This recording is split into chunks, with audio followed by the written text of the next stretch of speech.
Hey everyone, it's been a while since I did a video on working on the Cobra, and I've had a lot of things going on, some other projects that have taken my time, but I had a little bit of time here, and one thing that I really wanted to get working on was the dashboard.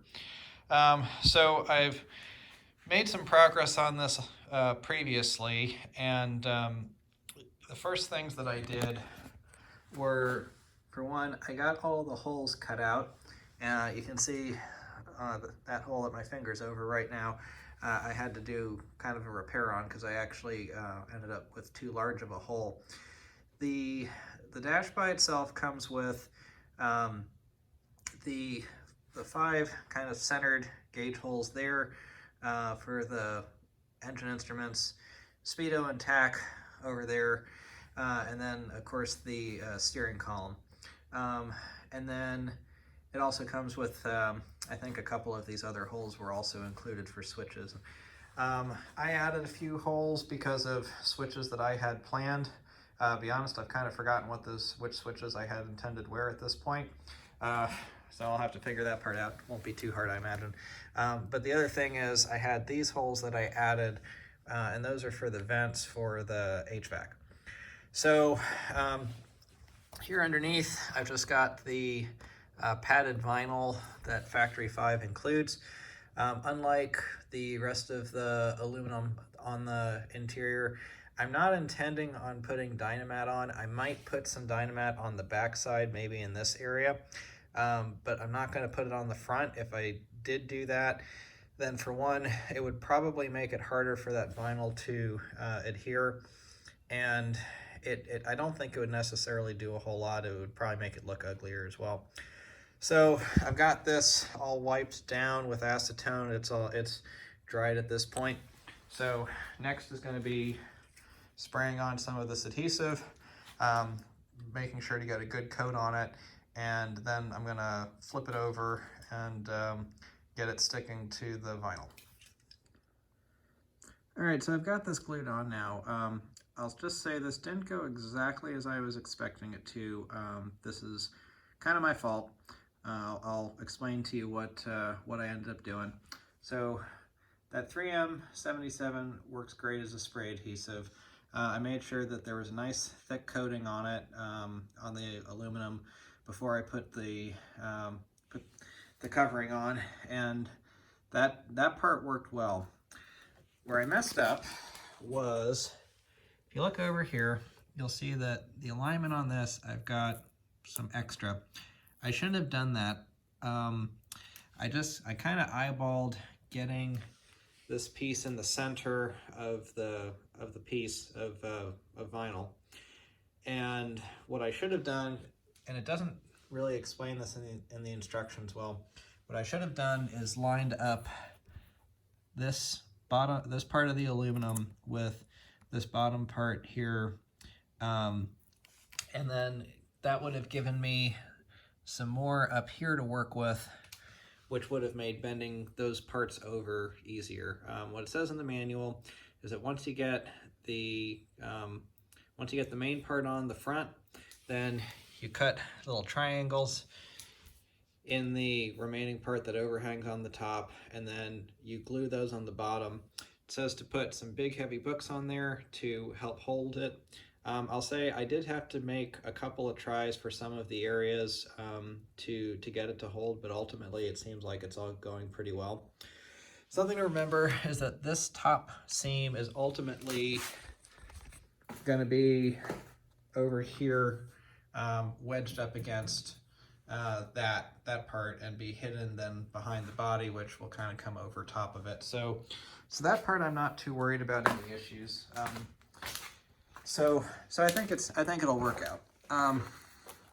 Looking at the front of it, other than these couple of pieces over here that those got off. But overall, I'd say I clean that a little bit. But overall, looks pretty good. So now I gotta cut the holes in it for the gauges.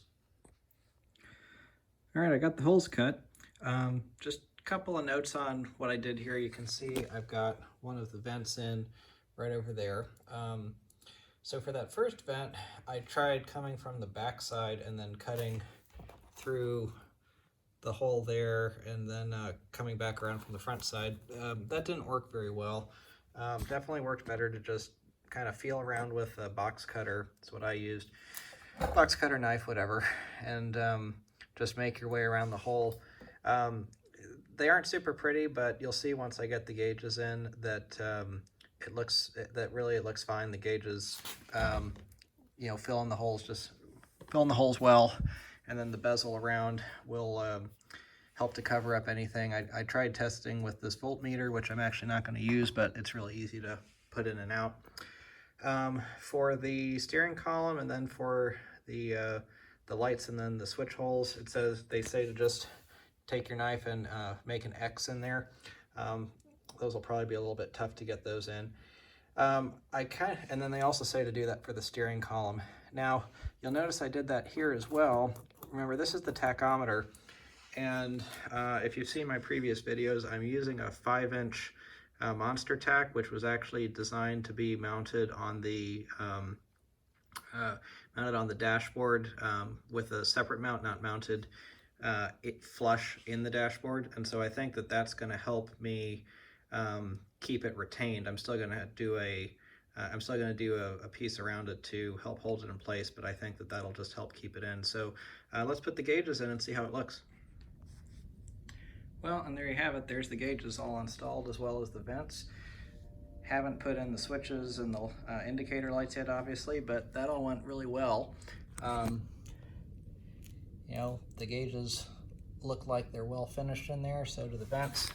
I guess this vent around here maybe has a little bit where it could have stood to have a bit more vinyl there for padding. What I did with the tack worked great. I'm not going to need to put anything on the back side. I'll still put something in, but it's wedged in there. It's not going anywhere at all. So that worked out really well. So next is the switches, and then I get to get started on the wiring. Well, I think I'm going to call this it for video 1 on the dashboard. It's actually probably about 2 or 3 months since I had started the first few videos on this, so I think that's long enough to upload it. I just spent a little bit more time now doing some cleanup. And really what I did was I put in all of the switches. So I can't remember how I said I was going to put them in initially, but I made a couple of changes. So over here I put the high beam switch, and the reason I'm doing it there is because that's going to be, if you think about when you got the steering wheel here, that's going to be easy to reach. And if you think about how you use high beams, you want to be able to quickly access them to flip them up and down. I am using the Russ Thompson turn signal stock, and that has a button on it, which is commonly used for horn, or used for high beams, but I'm going to use it for the horn. I think that that's probably a better spot for it, and it's certainly more conventional. The old, or not that old, but 80s Jaguars did that, late 80s XJ40s. So that's what I'm going to do there. Obviously, key goes there. Headlight switch, and I'm probably, you can see this sticks out quite a ways, and this is with it in the off position, so I'm probably going to take this knob off and just cut a bit off of this with the angle grinder and put it on so that it looks a little bit more in line and correct. And then this will be the switch for the windshield wipers, and then this will be the air conditioning on and off, and then this is the blower motor on and off.